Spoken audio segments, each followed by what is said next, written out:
দিন রাতে রূপান্তর হয়, যিনি কুন বললে ফায়াকুন হয়ে যায়, এমন একজন মালিক আমাদের। এরকম একজন মালিক থাকতে আমাদের টেনশন করার কোনো দরকার।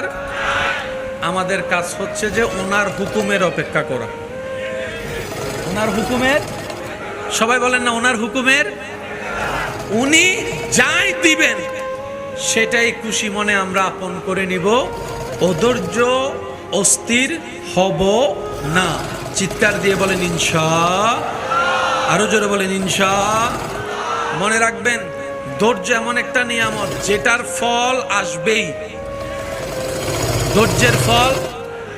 ধৈর্যের ফল এটা আপনার চাচা, দাদা, কাকা, মামা যতই যারাই অত্যাচার করুক না কেন,